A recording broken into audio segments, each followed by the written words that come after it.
Et on est très très heureux d'accueillir maintenant une personne qui est un pionnier, on en parlait il y a quelques petites secondes, un pionnier du mouvement locavore en France, auteur mais aussi consultant.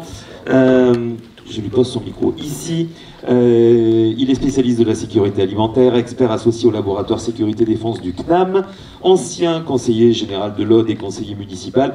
Il va nous parler d'alimentation et de sécurité, le fait d'intégrer le risque de rupture d'approvisionnement dans les plans communaux, intercommunaux de sauvegarde. J'aimerais qu'on accueille comme il se doit Monsieur Stéphane Linou, s'il vous plaît. Je ne vous ai pas vu tout à l'heure. Bonjour, bienvenue. Vous avez un micro et surtout vous avez 30 minutes. Ah, 30 minutes. J'ai bien dit 30 minutes. Merci Stéphane, tout de suite. Monsieur Loyal, vous pourrez me rappeler à l'ordre? Je ne me permettrai pas, Monsieur Linou. Je ne vais pas me gêner. Merci, merci à Gers Développement pour cette invitation, on va dire, double. Tout d'abord, hier, lors d'une formation pour élus, que j'ai eu le plaisir de dispenser, sur justement le plus vieux sujet du monde, un sujet qu'on a quelque part oublié depuis que nous sommes bourrés. Je commence comme ça. Depuis que nous sommes en ébriété énergétique. Parce que ça fait pas trop longtemps qu'on est en ébriété énergétique. Cela fait pas tellement longtemps que nous avons autant de, comme le dit bien Jean Covici, d'esclaves énergétiques à notre disposition. Des esclaves énergétiques issus du charbon, du pétrole, des énergies faciles, donc ces énergies fossiles, qui font qu'avec cette énergie-là, on peut faire plein de choses en plus. On peut avoir beaucoup d'objets, beaucoup de déplacements, beaucoup de nourriture sans avoir à se baisser. Et tout ça fait que, encore en France, et encore actuellement, même si la précarité alimentaire augmente, on gère plus des problèmes d'abondance que de pénurie. On gère plus d'externalités de santé, par exemple, liées à l'obésité qu'au manque de nourriture, encore, globalement. Et ça n'a pas été ça depuis que notre espèce existe. Pas du tout. La plus grande partie de notre espèce, notre espèce, en fait, a passé plus de temps à penser à se nourrir et à se demander comment je vais me nourrir que à se dire comment je peux maigrir. C'est très récent à l'échelle de notre espèce. Parce qu'en fait, là aussi c'est une histoire de ventre, ça a toujours été. On a commencé par courir après la nourriture. Notre ventre allait vers la nourriture. On courait après des animaux qui eux-mêmes se déplaçaient par rapport aux végétaux. On allait rechercher des végétaux. Donc c'était un flux qui allait donc du ventre vers la nourriture. Ensuite, lorsque le climat s'est stabilisé, moins 10 000, 12 000, et cette nourriture, on l'a faite pousser autour de notre ventre. C'est là qu'on a inventé l'agriculture au néolithique. Et ensuite, pour sécuriser les récoltes autour de notre ventre, et bien c'est là qu'on a inventé les villages. C'est là qu'on s'est regroupé. C'est là qu'on s'est dit collectivement, eh bien, de cette colline à cette colline, c'est à nous. C'est là qu'on a transformé l'espace en territoire. C'est là qu'on a inventé, en gros, l'aménagement du territoire au niveau local. C'est là qu'on a inventé, donc, les stocks. C'est ça qui a fait civilisation, entre autres. Les stocks, donc le grenier d'abondance, qui ont été nommés comme ça plus tard, mais le principe, c'est ça, les stocks. Les aménagements fonciers. L'entraide. Les aménagements hydrauliques. Et c'est là aussi qu'on a grandement inventé la politique.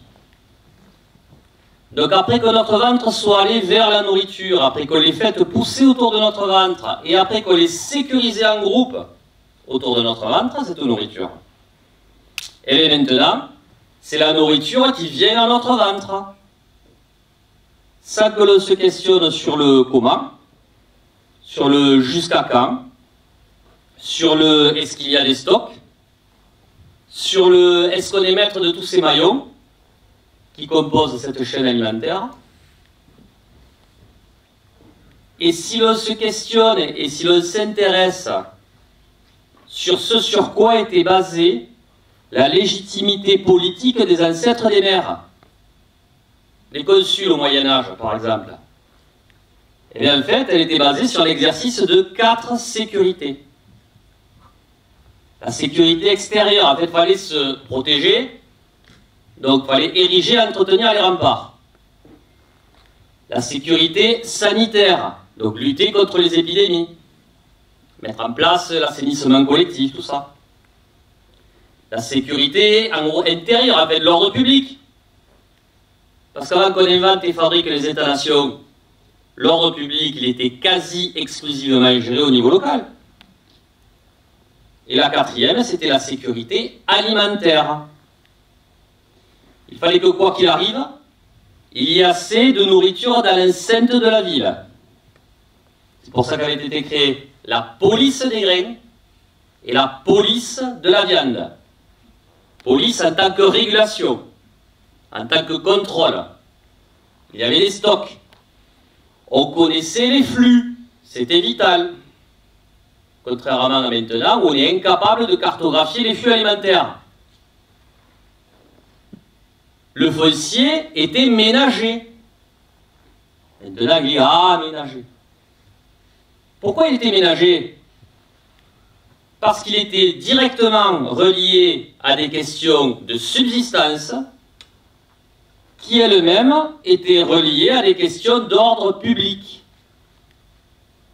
Parce qu'en fait, la hantise des ancêtres des mers, c'était quoi? Ben, c'était que le peuple se révolte par le ventre, encore. Parce qu'en fait, hein, c'était pas comme encore maintenant, hein, où on est encore... c'est un peu bizarre, c'est encore à notre époque par rapport aux autres époques. Hein. L'abondance, c'était l'exception. La pénurie, c'était la règle. Donc, on était organisé autour de la règle qui était la pénurie. Donc en fait, c'était une conscience, une responsabilisation, une discipline et une mise en œuvre d'action collective, donc politique, qui sont rajoutées à une conscience, à une mise en œuvre d'action, à une discipline et oui, qu'est-ce que je dis? Une conscience, une discipline, une mise en œuvre d'action individuelle. C'était que chacun avait son bout de jardin. Chacun cuisinait. Chacun faisait les stocks qu'il pouvait. Donc en fait, j'idéalise pas un temps où on mourrait plus jeune, hein, c'est pas ça. Mais au moins, en cas de pépin sur les circuits un peu plus longs, ça sauvait les meubles.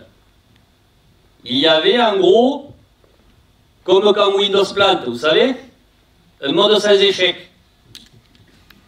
Bon, d'accord, il n'y a pas tout, c'est pas sexy, mais au moins l'essentiel fonctionne un peu.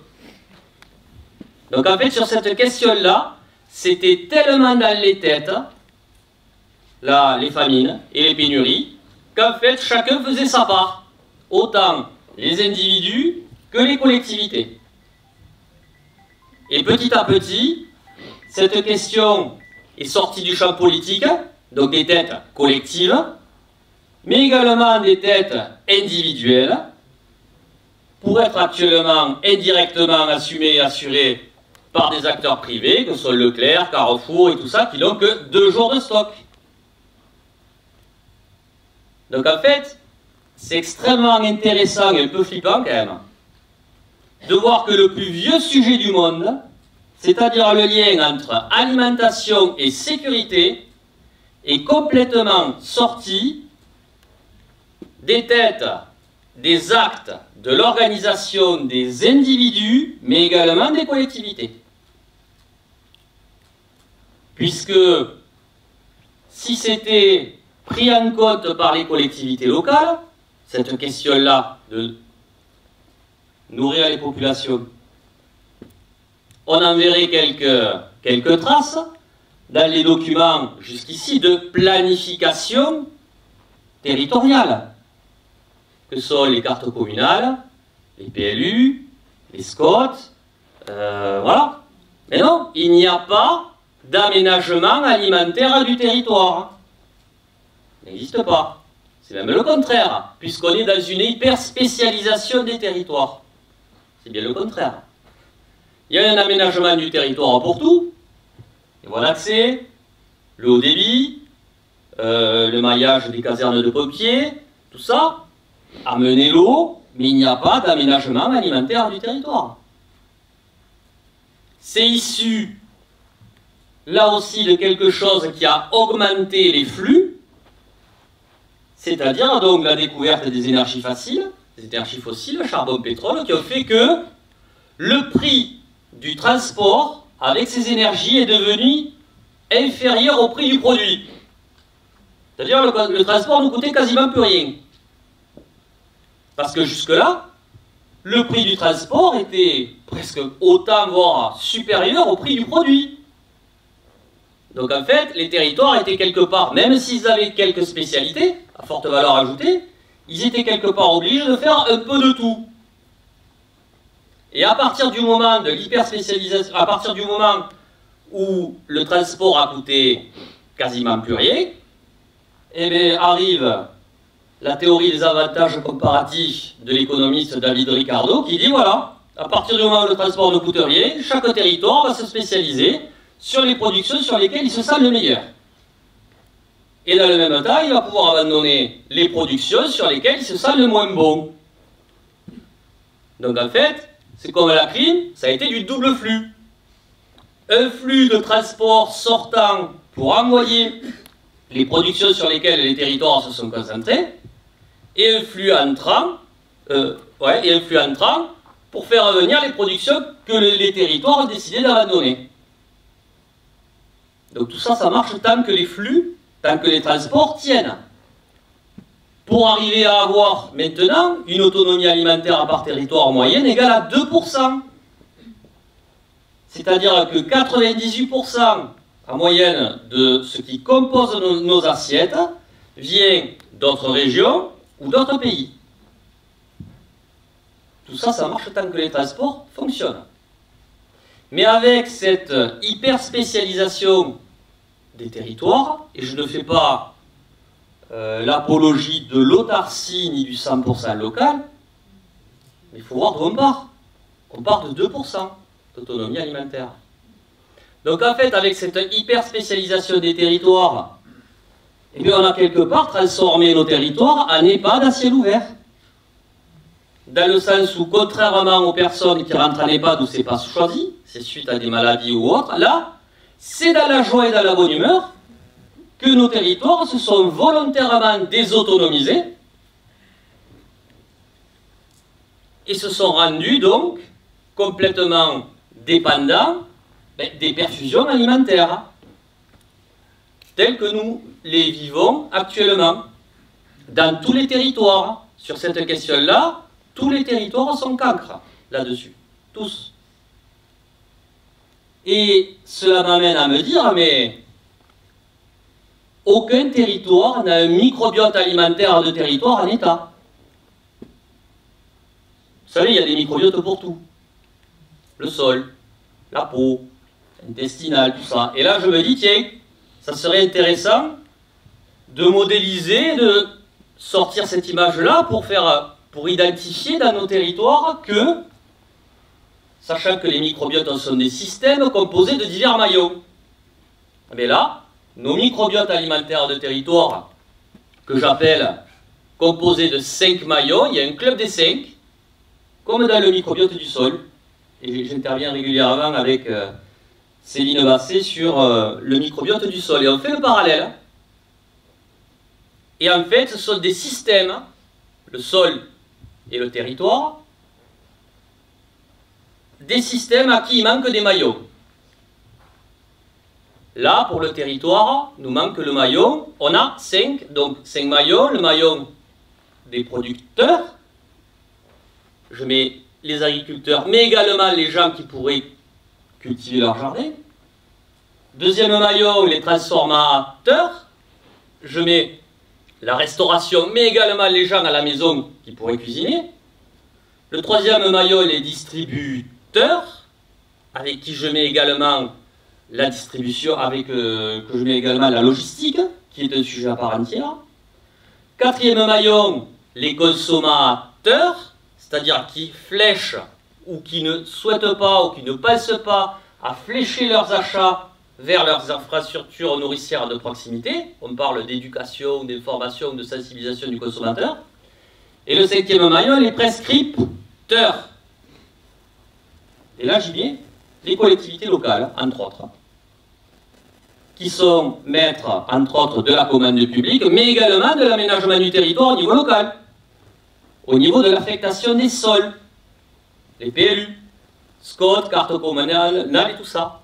Donc en fait, à force de s'être trop spécialisé, à force de s'être dit, ça viendra toujours de quelque part, eh bien on s'est dit, mais pourquoi j'ai à penser, moi, l'élu, moi, le consommateur d'un territoire ou autre, pourquoi j'ai à penser à ce sujet, puisque la nourriture, elle viendra toujours de quelque part, et puis de toute façon, préserver et réserver des terres agricoles, et nourricières encore mieux, ça n'a jamais fait couper un ruban tricolore. Et jusque-là, jamais rapporté de taxes professionnelles, jusqu'à ce que, tant qu'elle existait. Donc en fait, les élus locaux, et je l'ai été, j'ai été élu départemental et municipal, ne sont que le reflet de la population. Et bien en fait, ils se sont dit, eh bien, c'est une affaire à régler, ça viendra toujours de quelque part, je n'ai pas besoin de m'en occuper, ça ne rapporte rien, eh bien, je vais me focaliser sur d'autres sujets, et le foncier agricole et la nourriture dans les territoires est devenu la variable d'ajustement de toutes les autres politiques. Et en oubliant, par la même occasion, que c'était pourtant le sujet à partir sur lequel était basée la légitimité politique de leurs ancêtres, les consuls au Moyen-Âge, la sécurité alimentaire. Donc on ne peut pas dire que c'est un oubli, parce qu'on ne peut oublier que quelque chose qu'on a déjà su. Non, on est des générations qui sont menées le ventre plein, donc on n'a pas eu des piqûres de rappel nous disant, attention, la nourriture, c'est pas une affaire à régler. Donc en fait, on se retrouve avec un non-aménagement du territoire qui n'est pas relié, justement, un non-aménagement alimentaire, excusez-moi, du territoire, qui n'est pas relié à des questions d'ordre public, de sécurité intérieure, de sécurité civile et de sécurité nationale. Jusqu'à ce que, bon, je fasse mon enquête. Donc j'avais repris mes études après avoir lancé le mouvement locavore en France, en 2008. J'avais fait le pari de ne me nourrir qu'avec des produits issus d'un rayon de 150 km autour de mon assiette. Donc pendant un an, plus de café, de chocolat, de bananes, tout ça. C'était pour alerter sur notre degré de vulnérabilité par rapport aux approvisionnements, en rappelant que, on ne produit plus notre nourriture à titre individuel. On ne la stocke quasiment plus. On ne cuisine quasiment plus. On se fournit pour à peu près 68-70% de notre alimentation à travers les grandes surfaces qui n'ont que 2 jours de stock. Nos microbiotes alimentaires de territoire sont tous moribonds, il manque des maillons. Quand on se spécialise trop, les outils de transformation, qui jusque-là transformaient des productions qu'on a abandonnées, eh bien, ont sauté.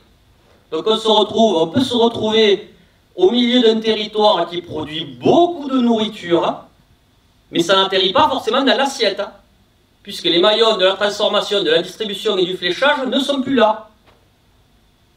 C'est comme dans le microbiote du sol. S'il manque des acteurs comme les nématodes, micro-arthropodes ou autres, qui mangent les bactéries et les champignons qui eux-mêmes décollent les nutriments du sol, Vous pouvez avoir beaucoup de nutriments dans un sol, s'il n'y a pas les acteurs pour les rendre biodisponibles pour la plante, votre sol ne bouffe pas, la plante ne bouffe pas.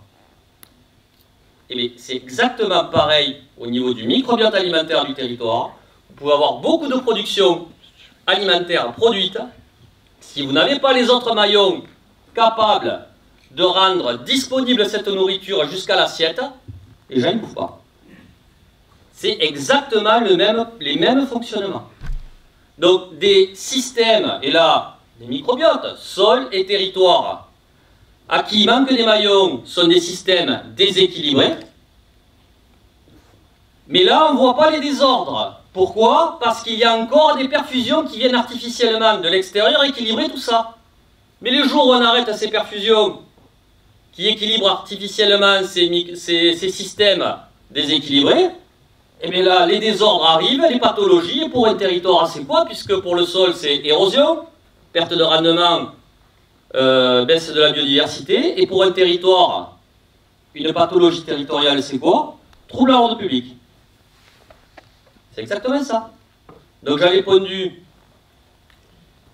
suite à mon expérience de locavore, en disant voilà, on ne produit plus notre nourriture, on ne la stocke plus, on ne la cuisine plus, on est sous perfusion alimentaire, on va dans les grandes surfaces qui n'ont que 2 jours de stock, nos microbiotes alimentaires de territoire, il manque des maillons, ils sont moribonds, il n'y a pas de stock dans les collectivités locales, et il n'y a pas non plus de stock alimentaire stratégique d'État. Et dans le même temps, nous sommes devenus intolérants à la frustration. Donc en termes de résilience alimentaire, c'est 0 plus 0 plus 0 plus 0 égale la tête à Toto. Donc en 2008, j'imagine une pandémie grippale bloquant les chaînes d'approvisionnement alimentaire, en disant voilà, combien de temps on tient avec tout ce combo là? C'est là que je décide de me mettre en scène, le mot locavore est rentré dans le dictionnaire, ça a été extrêmement médiatisé, tout ça. Je me fais suivre par une diététicienne nutritionniste, pour voir si je ne tombe pas malade en mangeant local. Bon, maintenant il faut démontrer le bon sens. Hein. Désolé. Par une conseillère en économie sociale et familiale qui a démontré que eh non, ça ne coûte pas plus cher. Ça ne coûte pas plus cher quand on transforme soi-même. Parce que les meilleurs amis des agriculteurs, c'est qui? Ce sont les gens qui cuisinent. La valeur, elle reste dans les deux endroits, elle reste dans la cuisine et dans la ferme, la valeur. On ne jette pas non plus quand on cuisine et quand on sait qui a produit. Et on le voit au niveau des AMAP, que j'avais monté les premières AMAP du département, dans lequel j'étais, en 2004, je les avais montées, il n'y en avait même pas 10 en France. Et c'est vrai que les consommateurs qui savent qui a produit le panier de légumes, par exemple, si on prend des légumes, eh bien, ils ne laissent pas trop pourrir des produits dans le bac du frigo. Hein. Parce que c'est comme si c'était le paysan qui se flétrissait là, comme la salade, en bas du frigo. Quand on cuisine, également on stocke, également. On transforme, on fait des conserves et tout ça. Donc en fait, en termes de coût, c'était moins cher. Également une sociologue qui m'avait suivi, elle m'avait dit ouais tout, tu risques de devenir asocial ou autre, en mangeant que du local et tout. Bon. Je lui avais dit bon. Ça va, j'ai jamais vu autant de monde de ma vie. Donc, il y avait énormément de médias qui avaient couvert cette opération. Je disais toujours, mais attention, imaginons qu'il y ait une pandémie grippale qui bloque les chaînes d'approvisionnement, on risque de se taper dessus. J'étais même passé au zapping pour avoir dit ça, de Canal+.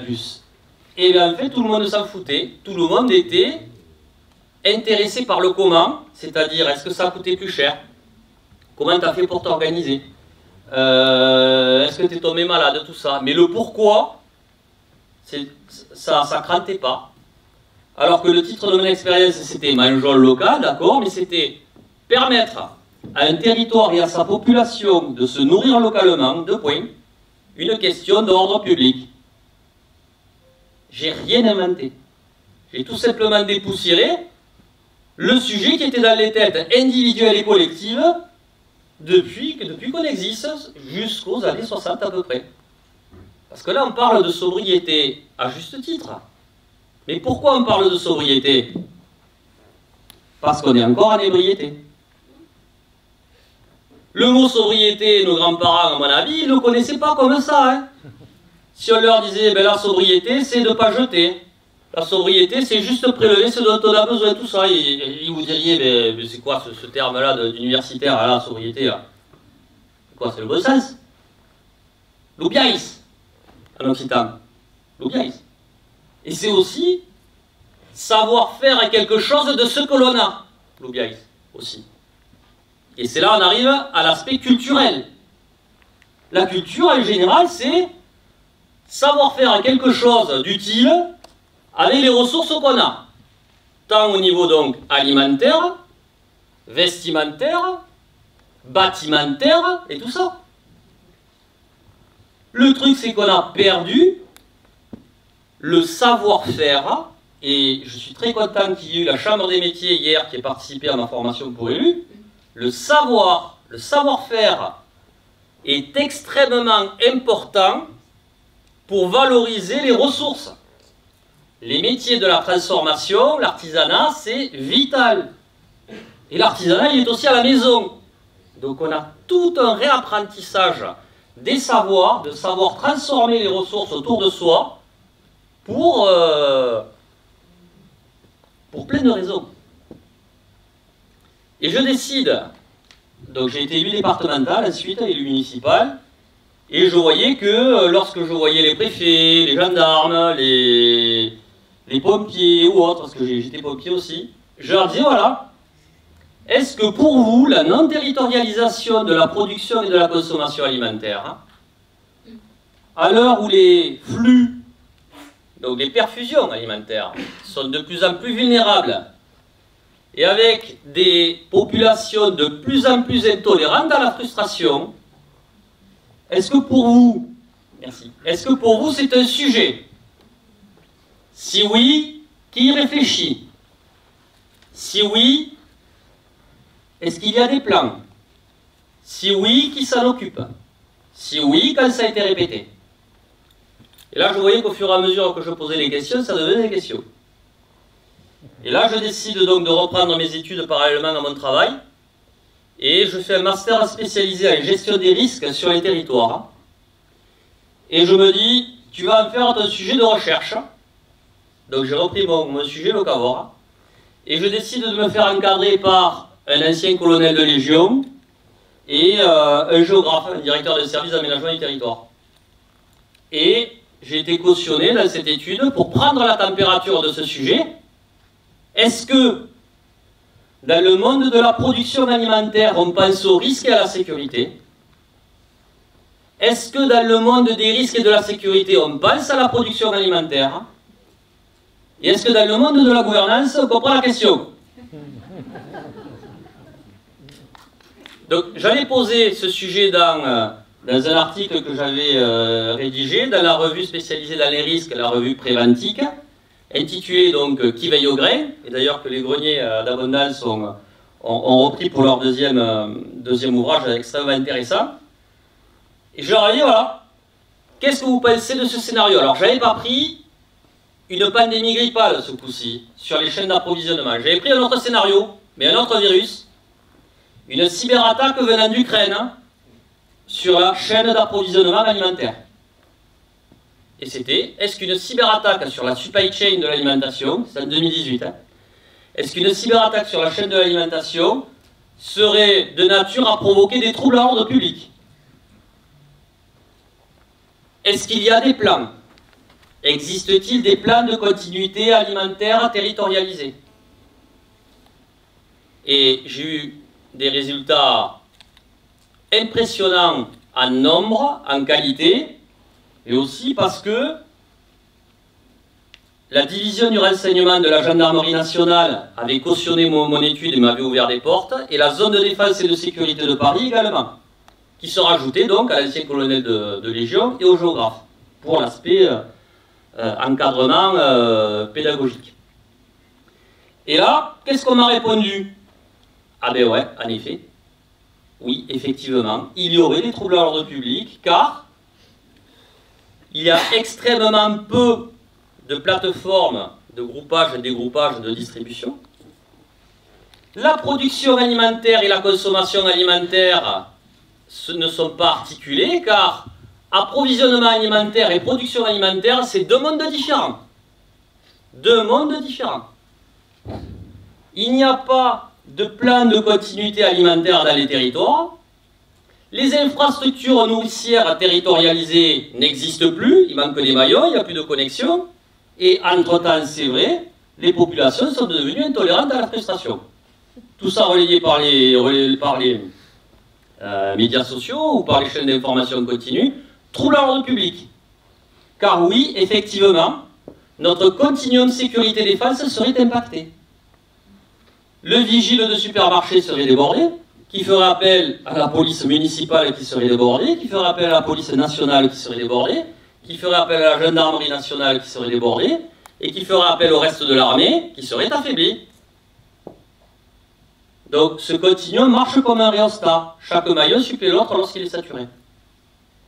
Donc en fait, la non-territorialisation de la production et de la consommation alimentaire, au point où on en est arrivé, c'est-à-dire à l'extrême, additionnée à une non-préparation des populations sur le sujet et additionnée à aucun plan communal de sauvegarde ou intercommunal de sauvegarde, donc tout simplement des plans de continuité alimentaire par territoire, tout ça, ce combo-là, s'il y a un problème sur les circuits longs et de manière systémique et su, ce serait de nature à provoquer des troubles à l'ordre public et donnerait lieu à des priorités d'engagement.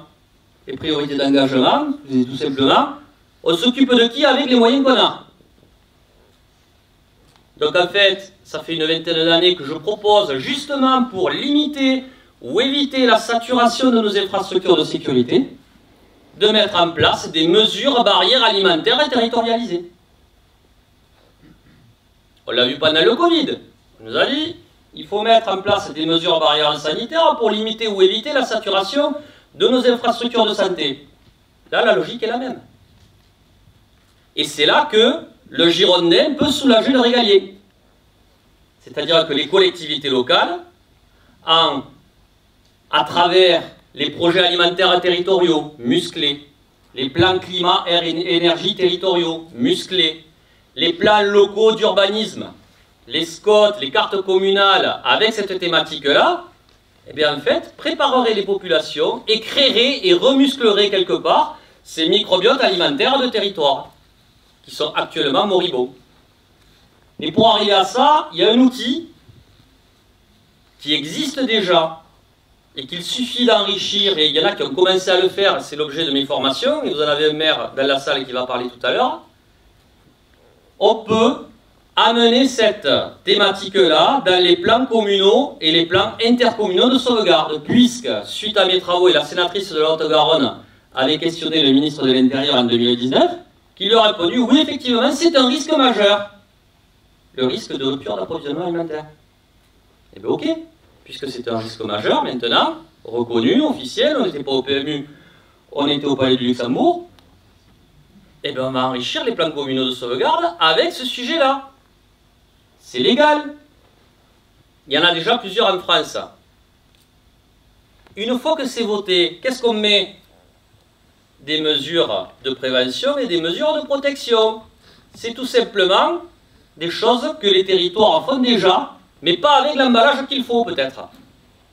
C'est-à-dire qu'il faudrait préserver et réserver du foncier pour des raisons de sécurité, flécher davantage la consommation, faire travailler nos producteurs locaux pour les cantines ou autres, mais pour des raisons de sécurité, puisqu'il faut bien entretenir nos producteurs autour de nous, et on l'a vu pendant le Covid. Lorsqu'il y a un sentiment d'insécurité globale, on se raccroche aux repères locaux qui rassurent.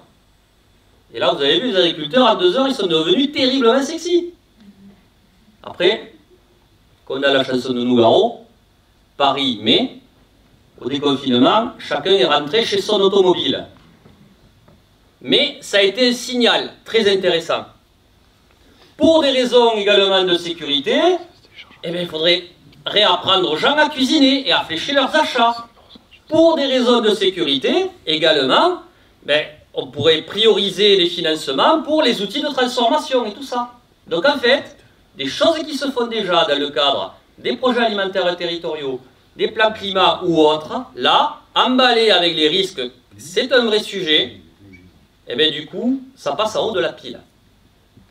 Et d'ailleurs, la Fédération nationale des SAFER a réellement répondu à mon enquête, d'ailleurs je l'ai mise en 4e de couverture, par rapport au foncier. L'alimentation n'est pas encore réellement considérée comme secteur stratégique. Mais quand je dis réellement, parce que le capital naturel et les facteurs de production ne sont pas intégrés dans le secteur d'activité d'importance vitale, un des 12, qui est l'alimentation. Réellement, non. Sinon, il y aurait beaucoup plus de protection.